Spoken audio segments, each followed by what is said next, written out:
Dave, John, Shane, Chad,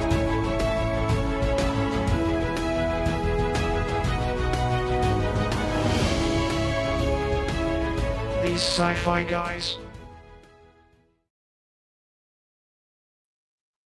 Welcome to the Sci-Fi Guys. I am Dave, and with me is Shane. Good evening, everybody. Chad. Hello there. And John. Hi. I don't know if it popped up at the beginning, but we are going to be discussing, let's find it right here. Nope, that button. Transformers, the movie from 2007. Yeah. Let's go ahead and move some stuff around here. Let's move Chad up here. Chad picked the movie for us, so Chad's going to give us a brief introduction about this. So let's I'm gonna try not to spoil this movie. We know we watched Transformers, but let's see here. Teenager Sam Witwicky unknowingly becomes the key to an ancient war between two factions of alien robots, the heroic Autobots and the evil Decepticons. With the help of his first car, who turns out to be a Autobot, Bumblebee, Sam is drawn into a global battle to prevent the powerful Allspark from falling into the wrong hands. Yeah. Yeah. Okay. That is what this movie was about. What'd you guys think of it? Let's just kind of throw that out there. You know, you don't have any spoilers or anything, but just what'd you think overall? Special effects, plot points, acting, actors, whatever. Well, this was a fast-paced movie, and there's a lot of action in it. That's what kept a lot of people watching this and kept coming back for the. Well, I think really it drove this franchise to go from as much movies as they did on this. They kept coming back. It was more fast-paced and a lot of robot battles. Every time we watched a movie that has supposed to be battling each other, it was just, all right, here's this, no battles. This is all, it was like, still told a story, still following along, but there's battles along the way. Okay. Somebody else. I mean, to me, it's a very entertaining film. I've always enjoyed watching it, seen it several times. Overall, I think this falls, to me at least, in the golden age of CGI. I think it has some of the better graphics, especially for 07, 08. I think I wouldn't necessarily say it's like, the peak of it, but I definitely think this movie kind of marked some of the beginnings of a lot of the CGI golden age, especially in regards to just the Transformers themselves. I mean, the transformations, their existence, they didn't try to hide things in the dark.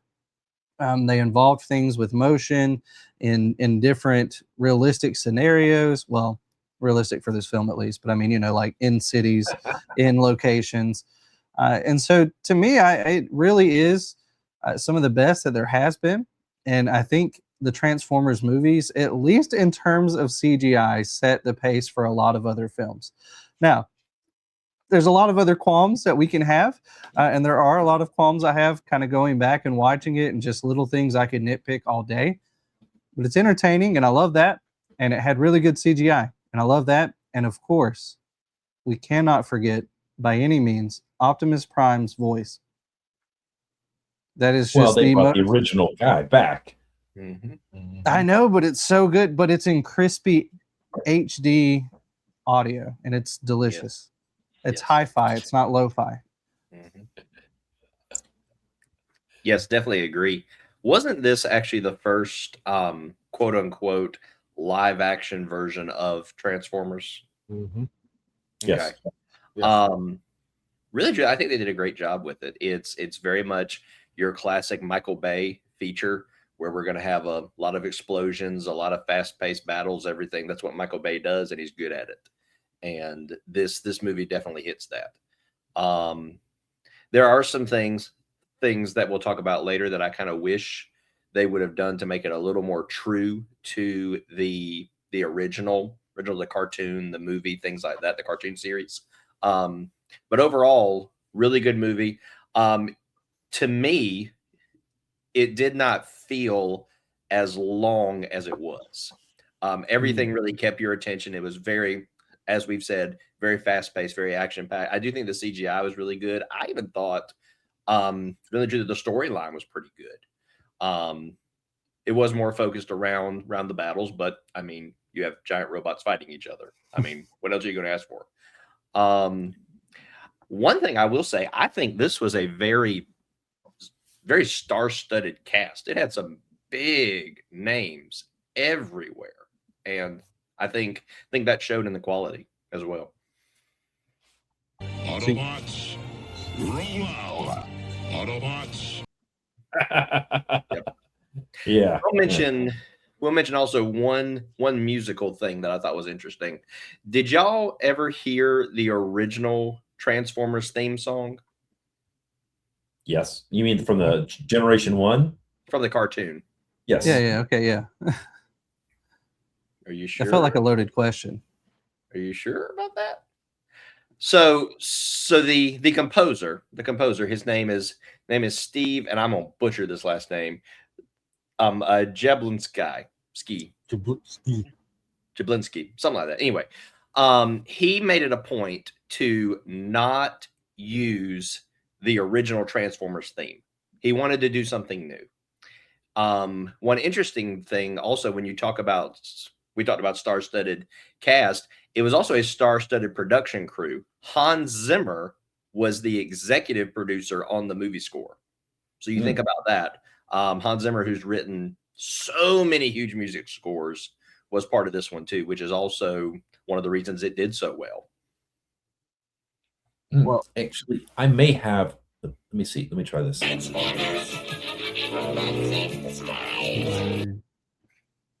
That was, I think, Generation 2 or Maybe. Midway. That wasn't the original, the first one. Right. That one was like this second or third one on there. So- but yeah, did you guys notice though? Megatron Mm-hmm. Yeah, I was going. was not the original Megatron. The original Megatron came back in all the other movies after this one, but this was not. Fun fact: we all know who this is. Who voiced Megatron in this movie? Right? Actually, I put it on the spreadsheet. It's Hugo Weaving. Really? He's the one that voiced Megatron for this movie only. I did not know that.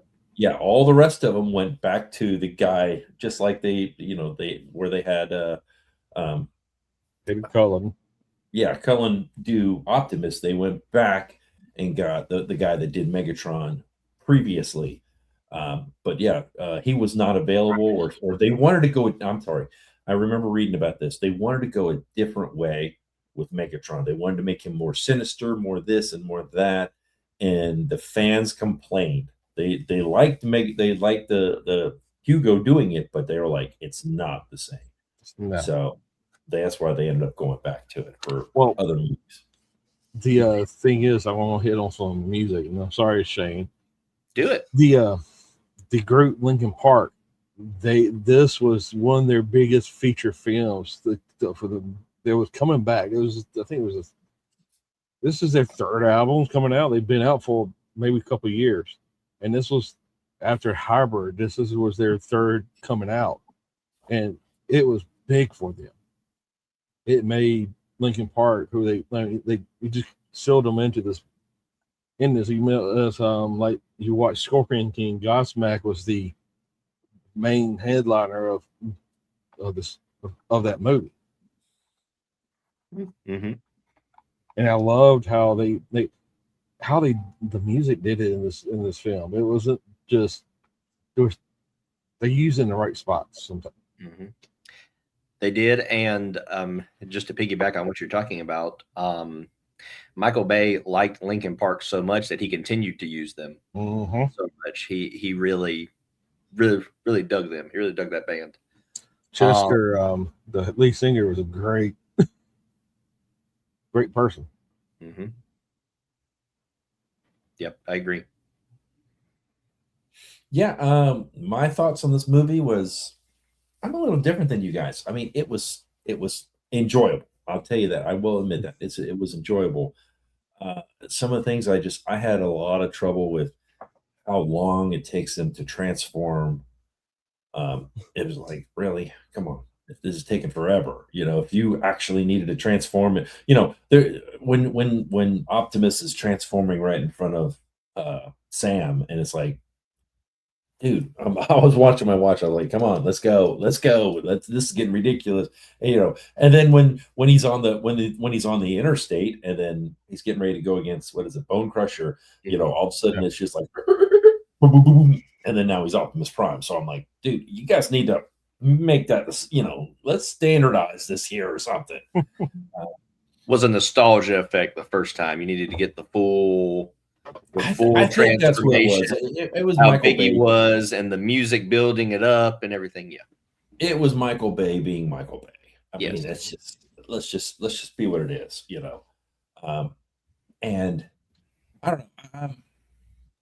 I enjoyed the movie, but there were so many things that just kind of that were annoying to me, and I hate to say that because I know you guys are all going to probably rate it really high, and I'm just like, I'm in the middle of the road right now. There was, I don't know what it was. There was just something I kept looking at my watch like, is this over yet? Is this over yet? Is this over yet? Yeah. And I don't know. It's just, I have not seen most of the sequels, and maybe that's part of it. I don't know if you guys have seen all of them or not. I think I've seen this. I may have seen the second one. I've never seen like Bumblebee one, the standalone one. There's been several of those I just haven't seen. So, I honestly think they probably should have named this Bumblebee, and then had it transitioned, then the next movie would have been all Transformers, because it seemed like this movie was all about Bumblebee for the longest time.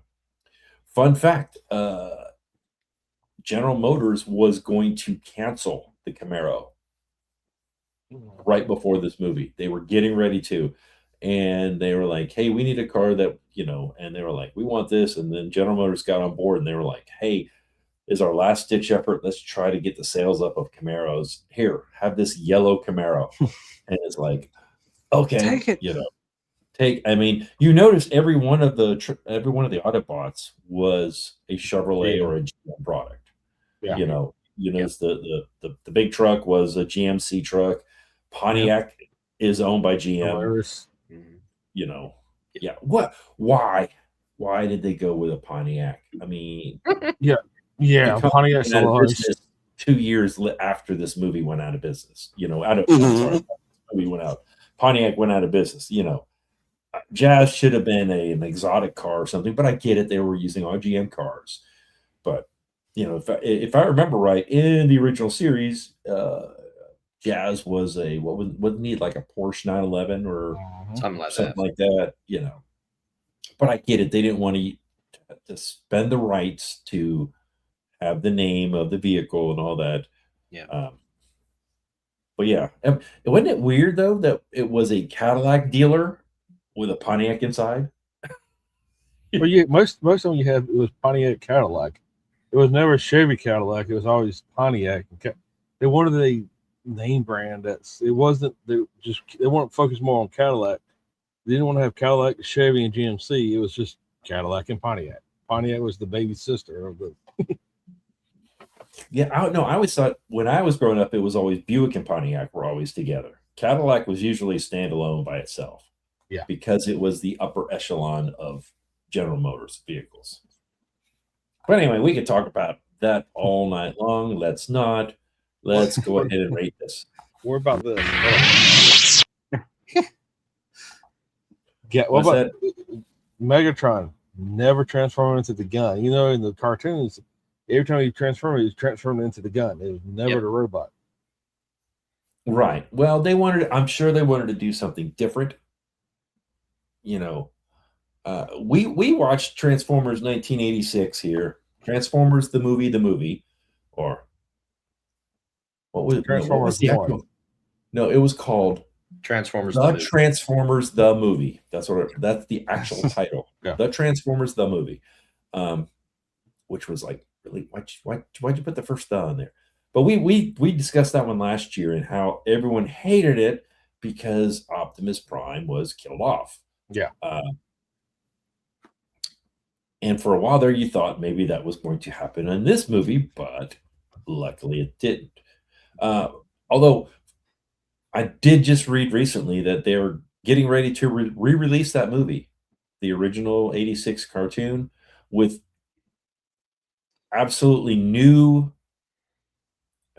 an ending after credit scene that's going to change a lot of stuff. That's all I know is it's one of those ones that if you go back to the theater, you'll need to go and wait for the after credit scene, because it's either A, they're going to bring back Optimus Prime is what some people are thinking, because later on in series 3 they brought back Optimus Prime because everyone was like, why'd you kill him? You were stupid. Another one is that I've read is they're talking about is to go off on a totally new world. I mean, a new timeline, basically. Or the third one was going to be the life of Rodimus. What happened to Rodimus later on, and just kind of go off on that. So, who knows? I don't know. But we're not talking about that. We just said we were going to rate this. So, Chad, you picked this movie, so you get to rate first. Oh, yippee. Hate going. I go first. I'm always in the middle of the road. Enjoy for watchability and what it was, fast paced. I won't just go with the 3. Can't go with the 4 or 5. Love this movie. We'll always rewatch it. It's going to be the 3 for me. Okay, let's go with John. I mean, this is a rare moment of agreement for me and not spiking it too high. Listen, I know I rave about the graphics and all that, and it's entertainment, but those are really the two things that really strike me as most great. The story itself has some holes, and high school me, middle school me that watched this the first time, loved it to death. As someone who does this, still loved it, just in a different way, So for me, middle of the line, it's still a 3 as well. All right, Shane. I think for everything this movie was supposed to be, I think it lived up to it. It was supposed to be an action-packed, fun, entertaining movie about Transformers that still had some of the basics of the series, the original movie, all of that, while also having something new. So I do think it lived up to that. There are some things as far as the nostalgia part and paying homage to the original that I didn't really care for, which we'll talk about later. But I do think it was a good movie to watch. I would definitely watch it again. I've watched it several times. I'm gonna kind of go a little bit higher the middle of the road. Shocker, I know, but I'm gonna say a 3.5 for this one. Wow, only slightly though. Only slightly. Credit for that. Mm-hmm. Shane. I'm proud of you, Shane. Yeah, I'm very proud of you. I would have thought you went with a 4.5 or a 5 on this. I really the way you were beefing that up. It's like, what? Crazy. Go him. Left. No, you're on the left. Yeah, that way. I'm actually right there with John and Chad. I actually thought of it originally. I was like, man, there was so many things that I didn't care for. But I'm like, do I rate it? Did I like this movie better than Godzilla? Yes, I did. Just because Godzilla wasn't in most of the movie, until like half of it. Was it better than, what did I say? Oblivion or Signs? I'm looking at my other ratings of some of the ones that were 2.5, and honestly, it's better than a 2.5. It really is. So I'm going to stick with the same with the other guys, and I'm going to go with a 3 also. It's just kind of middle of the road. There was way But it too was much. better than Megaforce. Yeah, definitely better than Megaforce. I mean, don't get me wrong. I've watched this movie. This has been like, I don't know, 2 or 3 times for me or something. I mean, it's a fun movie. It really is. It's a popcorn movie. I guess that's the best way to do it. It's a popcorn Yeah, there you movie. go. It's fun. It has all the things, although I thought there was way too much Shia LaBeouf, which he annoyed the jeez out of me. And I don't know. There was, again, it was I get it. They couldn't do too much because of cost. They couldn't do too much Transformers, and they had to have some of the human interaction in there. So they had to do a lot of the story about the humans. But I thought there was way too much human interaction with everything, with the way the movie is supposed to be. It's supposed to be about the Transformers, not Shia LaBeouf and macking on a girl. Sorry. Wow. You gotta know Hollywood's got to throw in some kind of romantic scene, a love story in there somewhere. Fair. Yeah, I guess, but it's just I agree with it you. wasn't necessary. It wasn't necessary. It No. really wasn't. So And that's going to get him more into the fixing stuff later. I don't like that guy. That guy. Yeah. All right. Let's go on with some questions then. All right. Let's go to the question right here. Boom. What moral or ethical questions does the film raise about creation, life, or destiny? I love this. This especially fits this. Think about this. The Wiki motto. Move. What was it? What they kept? Got. Do I remember it? What Optimus said at the end? No. Sam and Dad and his grandfather all no victory. No this. Oh. Whatever they said was. It stuck with me, but I can't remember what it says. Tip of my tongue. No victory without sacrifice. Okay, no victory without. Yeah, that makes sense. Thing is, if it wasn't for his grandfather fighting Megatron, none of this would have happened. It would just been, hey, alien robots on here trying to find something. They had to throw, but the destiny of throwing that in there made it a human destiny. He was intertwined to meet the Autobots or Decepticons who got them first. Think about it. If the police, what was it? One of the punish and destroy, or the police, if he would have actually got Sam before him finding Bumblebee, this would have made a whole different movie. But the destiny part is what played along with this was driving factor with the storyline. The Wookiees was written in to do this. That's yeah.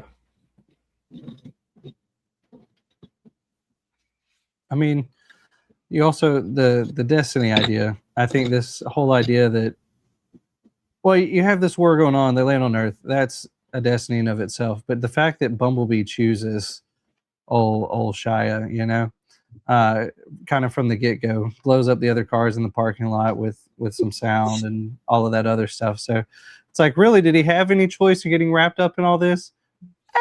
Debatable, Yeah. So I like that idea that really he gets drugged into this like extraterrestrial war just because Bumblebee chose him. There are plenty of other people who walked through that lot, certainly. Which we also know, I understand, we know the glasses thing, we understand that. But then again, you come around to that, and even that long-term, quote-unquote destiny, as if it were destined. So I like the idea behind that and how they kind of approach some of that. But they don't, to me at least, they didn't hit deeper themes of that. They just kind of hit the basic, like, oh, look, it was destined to be, which, is kind of a plot driving point. So I'm okay with that. Yeah. One of the big things for me is talking specifically about life and the meaning when you're thinking about whenever Prime and some of this was right after Bumblebee was captured and taken to the Hoover Dam. And they were at I think it was an observatory or something. They were standing outside of it. They got in the glasses. They were looking at it. And I think it was Ironhide who said, why are we so concerned about these humans? And Prime was talking about how, well, they deserve to live too. So the reason we're in this, mean they don't deserve to die because of our war. And I think that was a big premise in this movie, especially on the Autobot side of humans did not ask to be a part of this. They have no dog in this fight, but it's our job to protect them because we brought the war to them. Yeah. So it's our job to protect them. Yeah. I was just looking up that quote myself, and it says, a necessary sacrifice to bring peace to this planet. We cannot let the humans pay for our mistakes. Yes. And when he was talking to, I forget who he's talking to. He says, well, were we so different? They're a young species. Yes. They have much to learn, but I've seen the goodness in them. Mm-hmm. There really was some good hard hitting, quotes out of this. Mm-hmm. Especially like the end of what is it? His monologue. Yeah. King of the monologues. Yes. Yes, Prime does a great job with that. Yeah, he does. All right, let's go to the next question here. Okay, what do characters express, or how do characters express faith, either in themselves, in others, or in something beyond? Well, I think we just hit the nail on the head with Prime. He was telling Jazz, like, hey, they didn't ask for this. We got to here to protect. And even when he was fighting Megatron in the city, Megatron's like, that's why you're so weak. That's why you will always lose. You fight for the weak. You don't fight for the mighty. You fight for the weak. Mm-hmm. But you got to think, in all movies we probably watch, and even watch with kids, it's always the ones that fight for the weak will always come to succeed in the fight. Never the one that's always fighting for the wrong side. But the thing is, Prime's first faith into the humans, because at the time they could have got the Allspark and left the world and left us here to deal with the Decepticons, and been all right, cool, peace out. I'm going to do something else. But no, they stayed to protect us, to get the Decepticons away, and then turning out to have to stay on Earth, and they have to live with us among us, with trying to protect us also. So it was a nice ending relationship, long friendship, you want to say.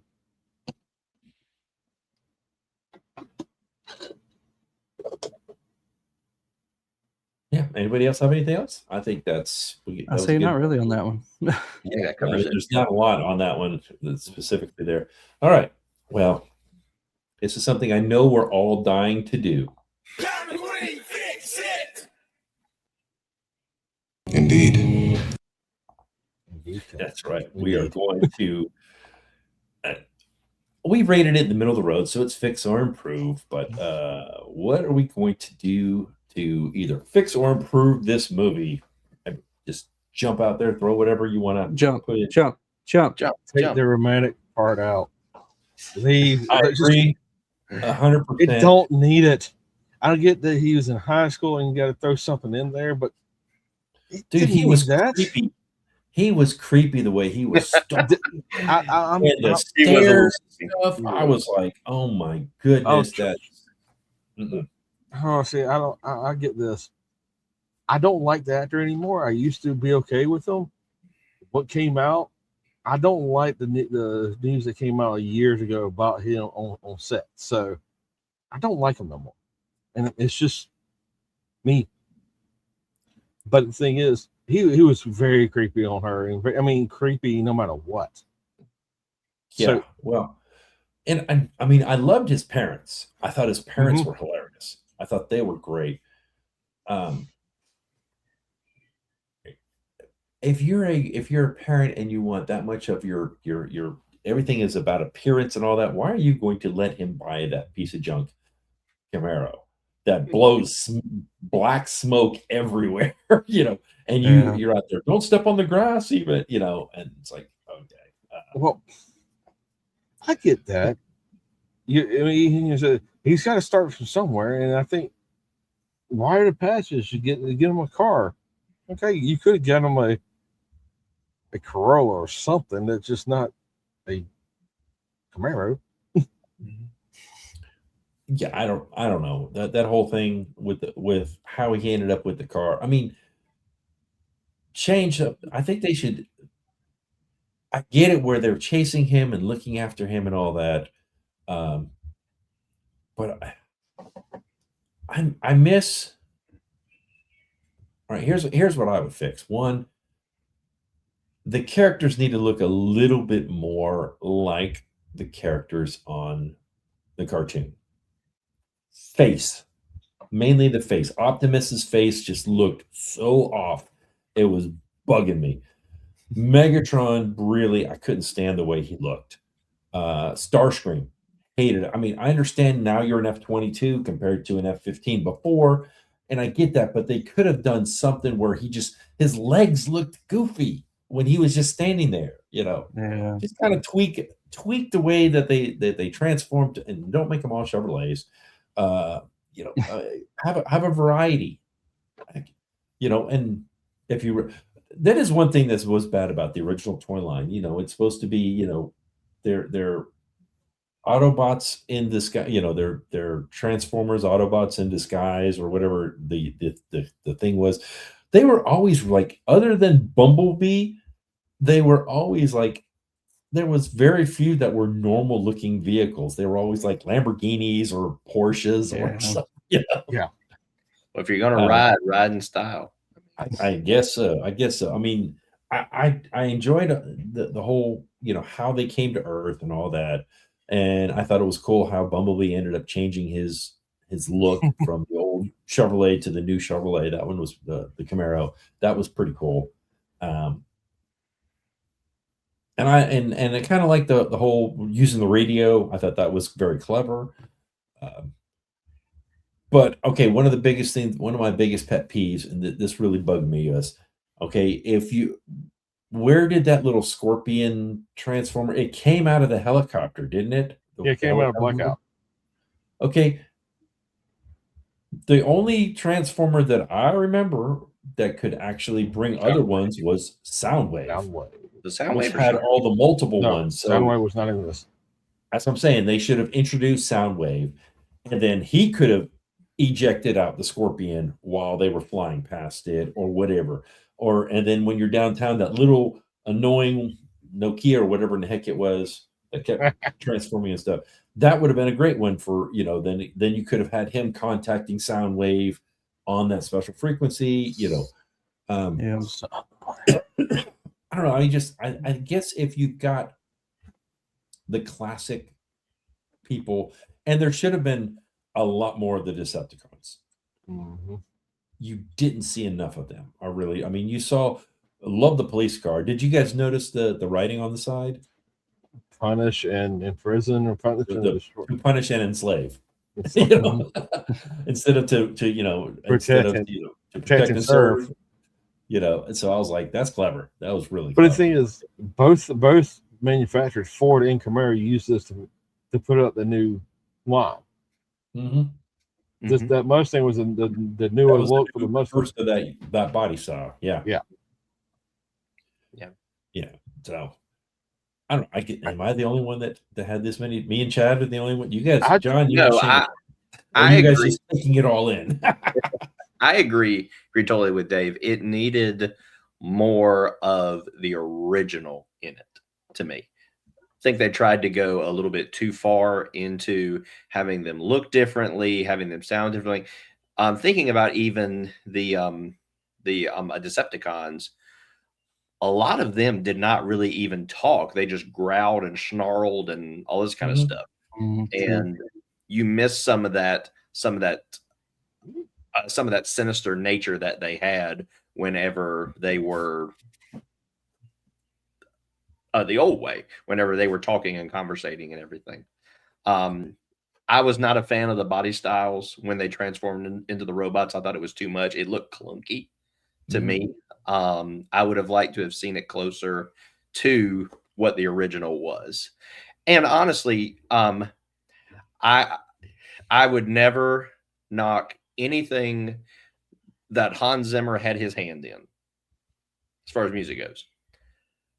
Please put the original theme in there somewhere. Please.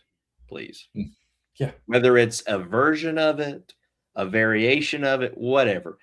Give us a little bit of it. Okay. Just for old time nostalgia's sake. Just a touch.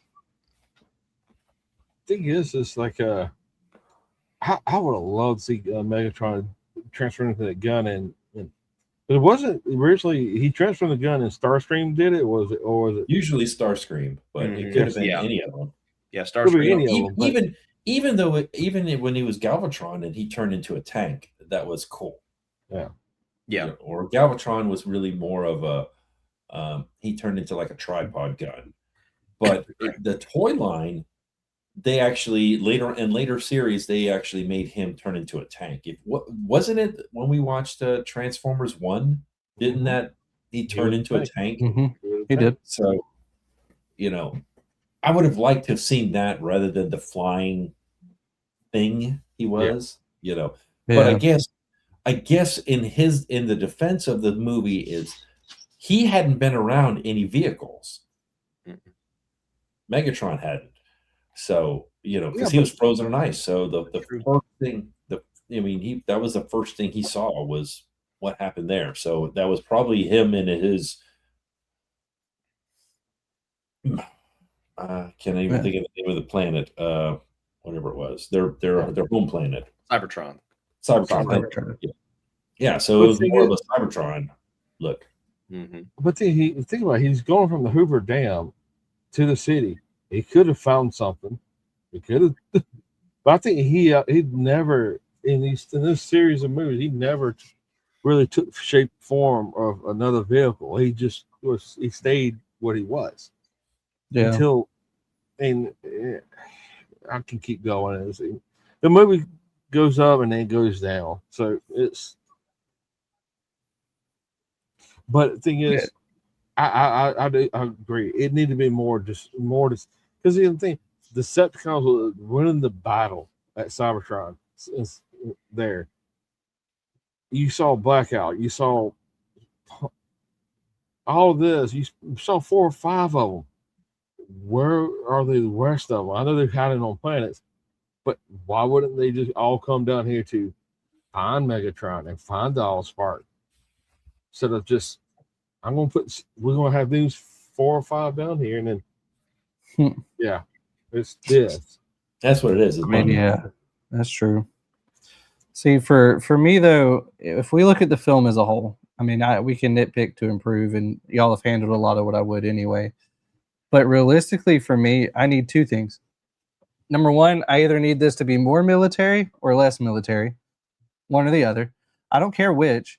Honestly, I wouldn't have minded even a Pacific Rim-esque style, and then we realized maybe we started fighting for the Decepticons in this war, and then we realized they're actually the bad guys. Something like that, with full military action, or let's back off on the military action. But to me, it didn't have the right combination.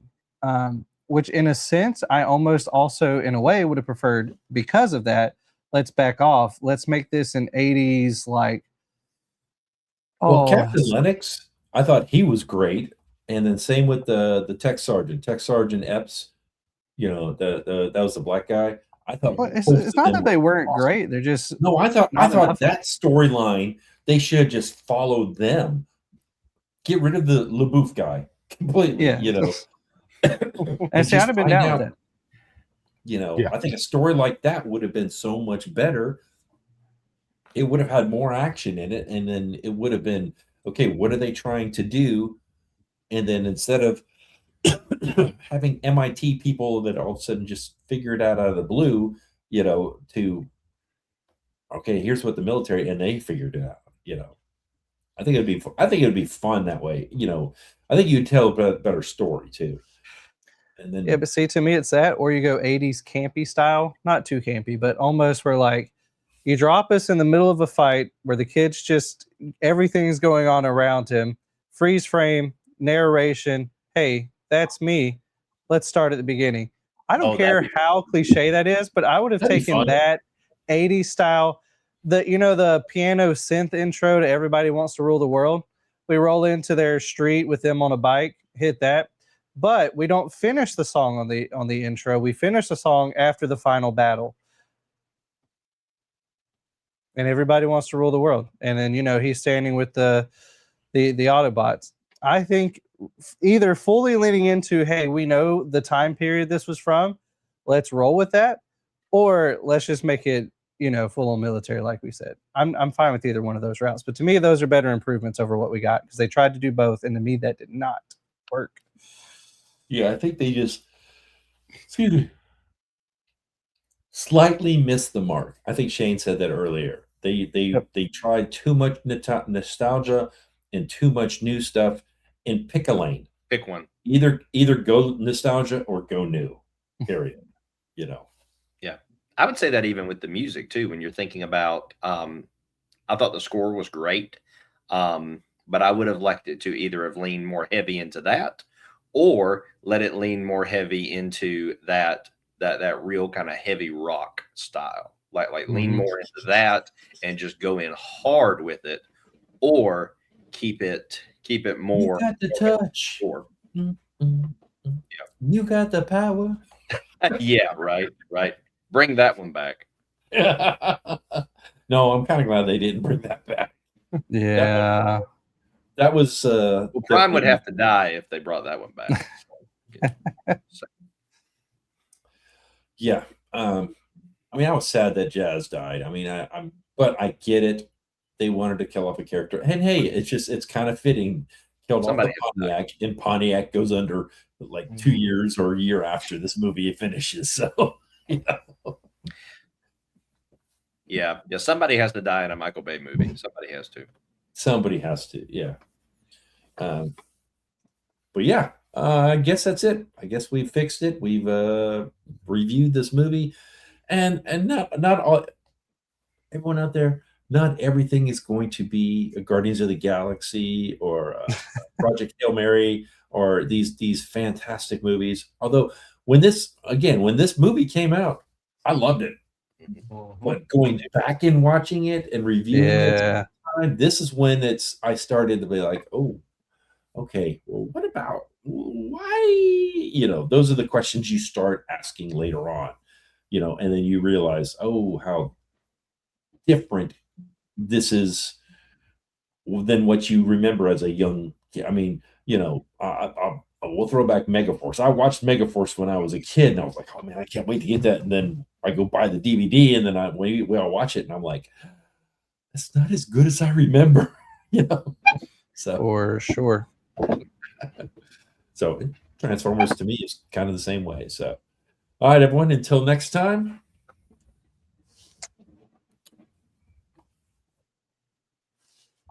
Crash and burn. The Sci-Fi Guys is an independent broadcast and is not affiliated with this movie or TV series. We would love to hear from you.